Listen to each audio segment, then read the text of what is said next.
Hai teman-teman, kembali lagi di channel Cuy Horror Story. Yuk baca cerita yang berjudul This Love. Jangan lupa like, komen, dan subscribe ya. Beberapa tahun pun telah berlalu setelah acara pesta pernikahan Taeyong dan Yin yang sungguh mewah mendapat banyak ucapan selamat dan kiriman hadiah dari seluruh orang di negara itu. Airi pun sudah beranjak besar, seperti anak-anak lainnya, anak itu nakal dan selalu lincah. Terkadang membuat Yen sedikit kewalahan karena tingkah gemas dan lucunya. Dan pada suatu hari, di saat Nicole sedang berkunjung ke rumah Ren, Nicole menggigit bibir bawahnya berusaha menahan suaranya agar tidak keluar. Ya, pelan-pelan opa, racau Nicole kemudian melirik tangan kekar kekasihnya itu. Ren tersenyum tipis. Bukankah semakin kasar akan semakin bisiknya, tidak ingin menuruti ucapan gadis itu dan malah semakin menguatkan cengkramannya. Suara memalukan itu pun akhirnya keluar dari bibir merah Nicole. Ren kemudian Nicole langsung membalasnya dan memegang tengkuk Ren erat. Guman Ren menatap pemandangan indah di hadapannya. Wajah Nicole memerah. Jangan menatapnya seperti itu, opa, gumannya pelan. Bella, kalau begitu aku akan menikmatinya saja, ucap Ren langsung. Nicole hanya menutup matanya sembari mengelus lembut rambut lelaki itu. Opa, ayo main kuda-kudaan. Tiba-tiba suara-suara anak kecil terdengar. Nicole dan Ren sama-sama tidak mendengar suara perempuan kecil itu hingga Airi masuk ke dalam kamar kakaknya yang sedang sibuk bersama kekasihnya. Airi melihat apa yang dilakukan Ren dan langsung menarik-narik lengan lelaki tampan itu. Opa, ayo main kuda-kudaan, ucapnya lagi. Ren dan Nicole langsung menoleh bersamaan. Airi, seru pasangan kasih itu bersamaan dengan mata mereka yang membulat sempurna. Airi menatap keduanya bingung. Ayo main, serunya pada Ren. Nicole langsung mendorong Ren dan menarik selimut untuk menutupi dirinya. Airi, kenapa kamu masuk ke sini? Seru Ren langsung menarik tangan adiknya keluar dari kamarnya. Ayo main, anak perempuan itu, dan langsung menangis. Ada apa Tuan? Suara pelayan pun datang. Kenapa Airi bisa masuk ke dalam kamarku? Tanya Ren sedikit kesal. Airi hanya ingin bermain dengan tuan muda, jawab pelayan itu sedikit menunduk. Ren mengejar rambutnya dan menatap Airi serius. Ren, kali jangan sembarangan masuk ke kamar opa nih. Airi mulai menangis lagi karena Ren tidak mau bermain dengannya dan malah memarahinya. Aku akan adukan pada ayah, opa tidak mau main denganku, teriaknya. Ren langsung menutup telinganya dan langsung masuk lagi ke dalam kamar. Tangis Airi pun semakin kencang. Ren melihat Nicole sedang memakai pakaiannya kembali. Kita masih belum selesai sayang, guman Ren memeluk pinggang Nicole erat. Aku malu sekali opa, Airi melihat kita, guman gadis itu. Airi hanya anak kecil, tahu apa dia soal yang kita lakukan tadi? Ayolah, mumpung sudah di pertengahan, sekalian kita lakukan itu saja. Nicole langsung menggeleng. Tidak opa, kamu sudah berjanji tidak melakukan itu lagi sebelum kita menikah. Habisnya kau selalu menggodaku, bisik Ren sesekali melirik dada Nicole menggeleng dan menolong pelan lelaki itu. Rayuanmu itu tidak mempan lagi opa, cepat pakai bajumu dan minta maaf pada Airi, adikmu masih menangis. Palingan dia hanya pura-pura menangis, hanya itu yang bisa dia lakukan, dia tidak sepolos yang kau pikirkan, jawab Ren. Setelah mengantar Nicole pulang, Ren pun masuk ke dalam rumah dan melihat Airi sedang bermain sendirian di ruang tengah. Lelaki tampan itu pun tersenyum tipis dan langsung menghampiri adik kecilnya. Hai putri Airi, ucap Ren duduk di samping anak perempuan itu. Airi hanya menoleh ke samping sebentar dan kembali fokus pada mainannya. Kamu masih marah pada opa? Baiklah opa minta maaf. Sekarang kamu mau main apapun opa akan bersedia dan tidak menolak, ucap Ren. Mendengar ucapan kakaknya itu, Airi langsung menoleh ke arahnya. Cinca? Ren mengangguk mantap lalu tersenyum manis, tapi ada syaratnya. Apa? Tanya Airi. Kamu jangan mengadu pada ayah soal yang tadi, mengerti? Airi hanya mengangguk. Ren bisa merasa lebih tenang karena anak itu menuruti ucapannya dengan mudah. Lalu sekarang kamu mau main apa adikku sayang? Guman Ren mengelus rambut Airi lembut. Aku mau main kuda-kudaan, jawab Eri dengan wajah imutnya. Baiklah, ayo naik, seru Eri kegirangan dan langsung naik ke punggung kakaknya. 1 jam telah berlalu, Ian pun datang membawakan susu untuk Eri. Kerja minum susunya dulu sayang, ucapnya lembut. Dan merasa sangat senang akhirnya Ian datang, karena punggungnya sudah terasa sangat sakit. Eri sudah bertambah berat sekarang. Tidak mau, jatuh Eri masih menggoyang-goyangkan tubuhnya di atas punggung kudanya.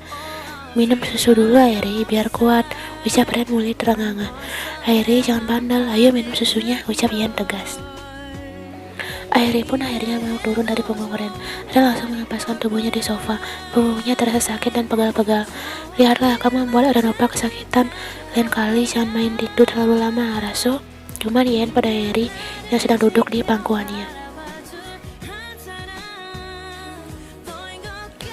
Tadi Opa sendiri yang mau main denganku, Oma. Aku tidak memintanya, tanya Eri. Ren menghela nafas panjang. Bukankah anak kecil itu yang minta main kuda-kudaan, guys? Dia benar-benar cerdik. Tetap tidak boleh, nanti jika Ren Opa sakit dan tidak bisa bangun lagi bagaimana? Tanya Yen.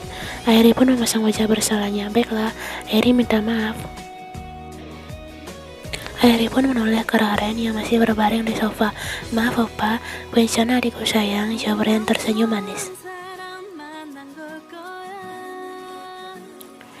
Malam pun tiba, Taeyong sudah pulang dari kantor dan melangkah masuk ke dalam rumahnya. Apa? Teriak putri kecilnya langsung berlari ke arahnya. Taeyong tersenyum dan menggendong putri kecilnya itu. Aigo, putri apa sangat cantik, ucapnya mengecup gemas pipi gembul Eri. Ia datang dan membawakan tas kerja Taeyong. Kajah kita makan malam dulu, ucapnya lembut. Taeyong menuju meja makan, sementara itu Eri masih menempel pada ayahnya. Eri, turunlah nak, biarkan ayah makan dulu, ucap Ian. Eri menggeleng dan semakin mengerahkan pelukannya pada leher Taeyong. Taeyong tersenyum tipis. Bencana aku bisa makan sembari memangkunya, ucap pria itu pelan.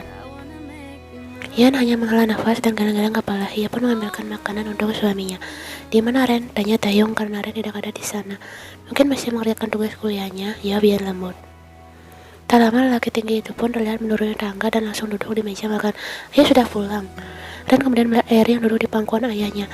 Gawat, Eri terus bersama ayah. Semoga saja dia tidak cerita soal yang tadi pada ayah. Batinnya, perasaannya mulai tidak enak. Mereka pun mulai makan bersama dan Ren sesekali memperhatikan adiknya itu.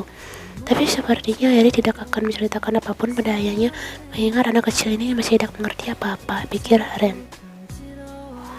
Saat mereka sudah hampir selesai makan malam, Eri pun tiba-tiba mulai berbicara sesuatu pada Taeyong.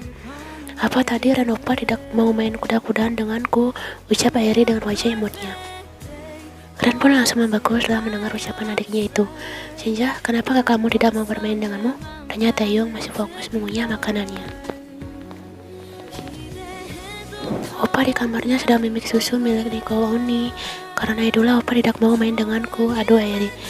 Badan Ren menatap raut wajah Taeyong dan langsung berubah dengan sekejap.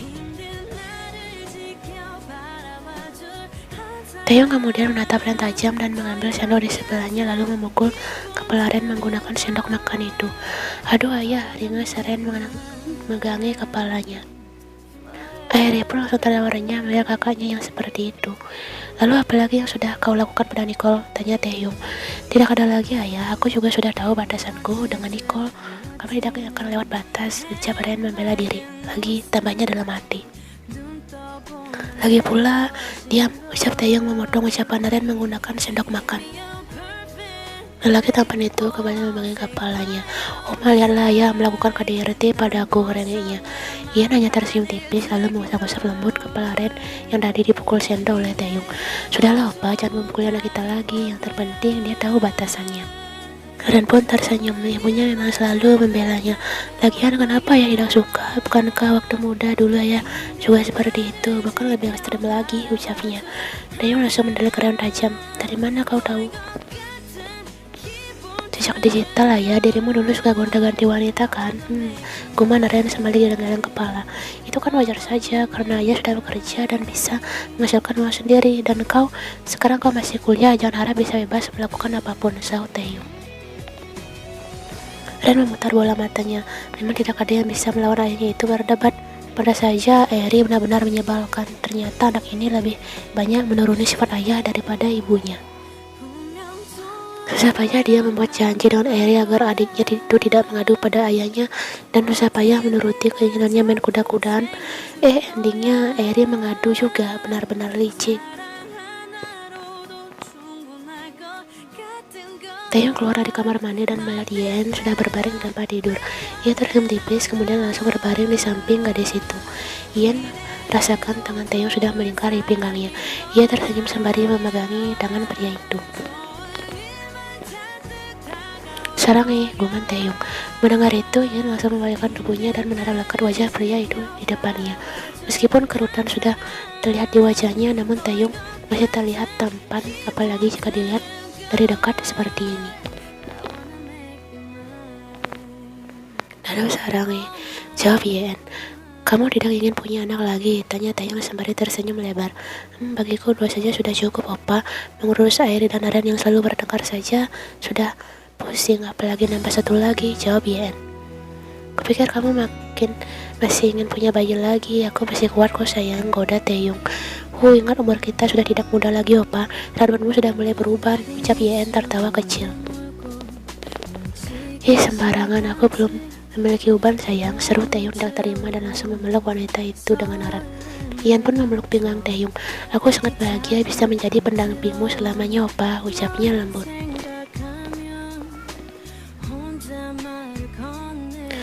Aku juga senang akhirnya hidup bersama dengan orang yang tepat.